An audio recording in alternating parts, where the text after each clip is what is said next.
Hello guys. Maulan na hapon. Kumusta na kayo? Ito sa amin maulan. Kanina pa maulan dito sa amin. Sana andyan kayo sa mabuting kalagayan guys. Yan pala guys. Tapos na rin yung pagkuhan natin ng pawid.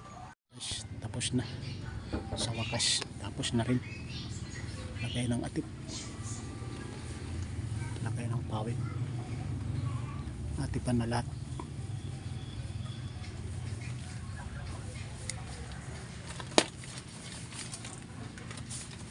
Ayun guys, kabilaan.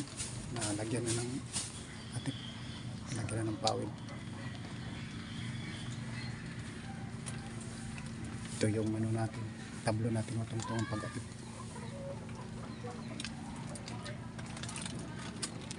Ito pala yung suligdom na natira natin. Kasi sinuligdom natin yung kahoy bago natin lagyan ng atip para protekta sa anay. Pagka hindi nalagyan ng suligdom, madali anayin yung kahoy. Dati sinuligdom na ito. Nung umulan, matanggal. Hindi nalagyan kaagad ng atip. Kaya sinuligdom natin ulit. Ito yung pantali ko na hammerbag sa pawid. Yan guys.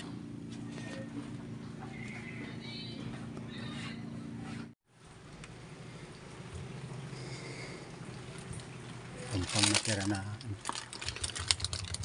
sa ligdom. Tsaka yung cheese oil meron pa. Ito yung naubos natin na cheese oil. Tapos ito guys yung ginagamit natin pantali sa pawid. Yung kanang hammerbag. Yung gikalas na hammerbag. Malaki pa lang pagkinabang nito sa hammerbag. Yung sa iba, binabasura lang yan. Hindi nila alam mayroon pala pagkinabang. Pwede pantali sa ganyan o. Yan guys. Tali. Yan.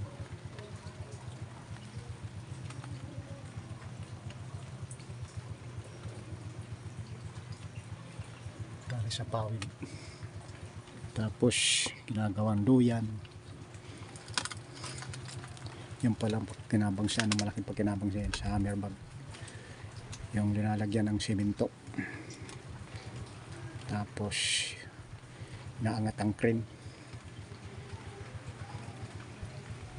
Yun yung sinasabitan ng crane. Yun, ito yun. Pero gikalas na ito. Ito, kalas na. Itong sinasabitan sa ano, sa crane.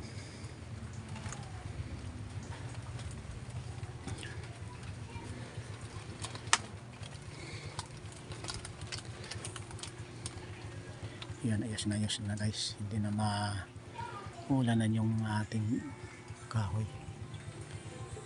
Lahat na yan atipan na.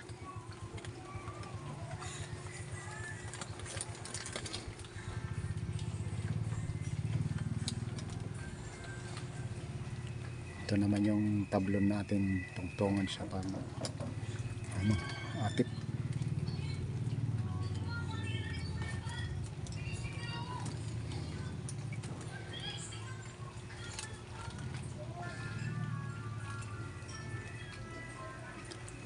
Tanong guys yung dagat. Yun o. Dagat.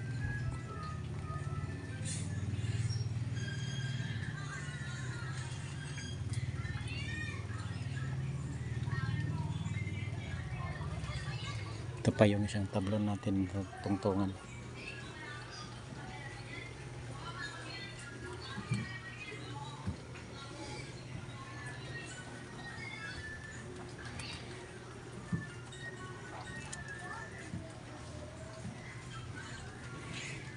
Tapos yung doon sa may babaw, nilagyan natin ng ano, plansaw.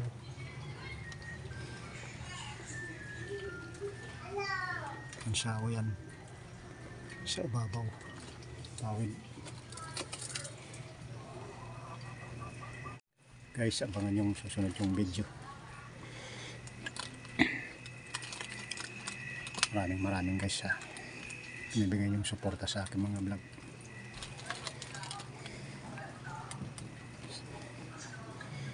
Bye bye guys.